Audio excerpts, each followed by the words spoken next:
Hi there, hope that you're doing well. So to continue the history of England from Richard III in 1483. Now Richard of Gloucester ranks along with King John and Edward II in England's most reviled kings. Depicted by Shakespeare as deformed and unfinished, Richard also had a reputation for extreme ruthlessness, locking the young princes in the Tower of London, never to be seen again. It wasn't long before even his supporters turned against him, starting with the Duke of Buckingham, who rebelled, only to be chased to the West Country and killed. The king was facing opposition on all sides, made worse by his son and potential heir dying in 1484. This meant that Henry Tudor, the 28-year-old Lancastrian, was next in line to the throne. Henry moved quickly to marry Elizabeth of York in order to unite the warring houses of York and Lancaster and secure his claim to the throne. Later that year, Henry marched across Wales, unimpeded by the king's supposed ally, Rhys ap Thomas. Richard's other allies were to prove unreliable, so at the Battle of Bosworth in Leicestershire on the 22nd of August 1485, Richard ordered Lord Stanley's son, Lord Strange, to be killed. The aide refused to carry out the order, resulting in Richard hurling accusations of treason at his allies before making an attempt to kill Henry himself on the battlefield, getting so far as killing his standard bearer before falling under a flourish of spears. Richard's corpse was then stripped naked and paraded through the streets of Leicester. The War of the Roses had finally come to an end, along with the Plantagenets. Enter Henry VII of the Tudor dynasty. The two roses, red and white, signalling the unity of the two previously warring houses. Henry proved to be a diligent ruler, signing thousands of edicts stored in the National Archives.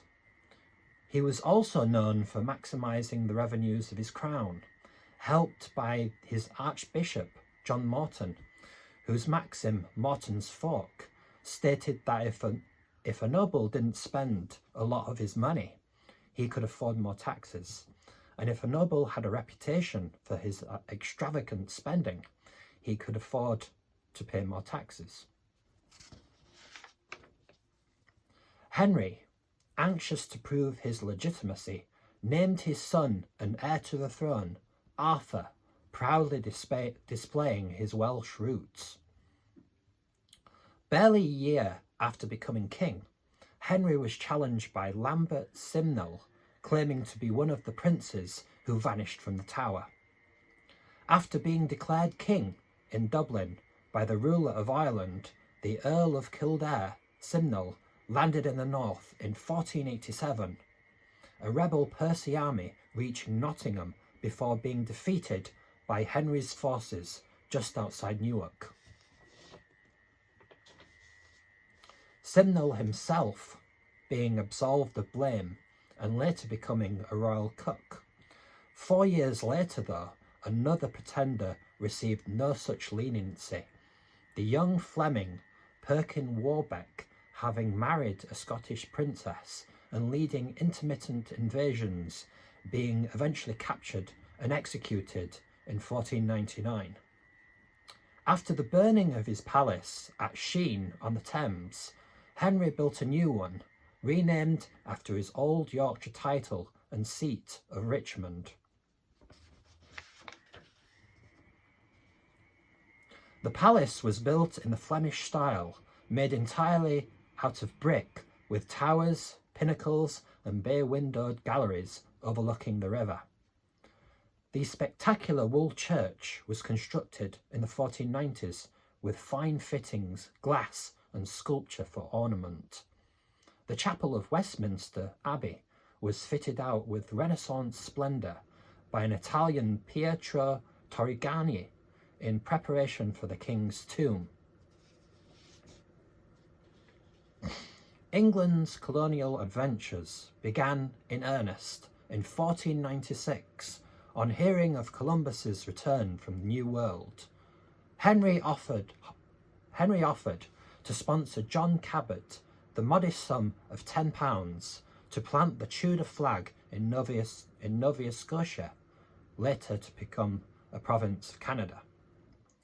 Henry's cautious foreign policy yielded a diplomatic boon in the marriage of 15-year-old Arthur to Catherine of Aragon, Mary being married to the King of France, Louis XII, and Margaret to the King of Scotland in the over-optimistic Treaty of Perpetual Peace. Unfortunately, Arthur died shortly afterwards to be succeeded as heir to the throne by his brother Henry, aged 10, his father proposing that Catherine become his wife. Henry Tudor united England, made peace with France and Scotland, ended Plantagenet oppression in Wales, with Ireland being subdued under the ferocious Earl of Kildare. Even considering all of this, Henry, having left the legacy of a full treasury, was never popular, and his two chief tax collectors, Edmund Dudley and Richard Epsom, were beheaded shortly after Henry's death for corruption. Enter the giant of the 16th century, Henry VIII. Well, thank you for watching the video, and if you have any comments or suggestions, I'd be more than happy to hear them. Have a great day.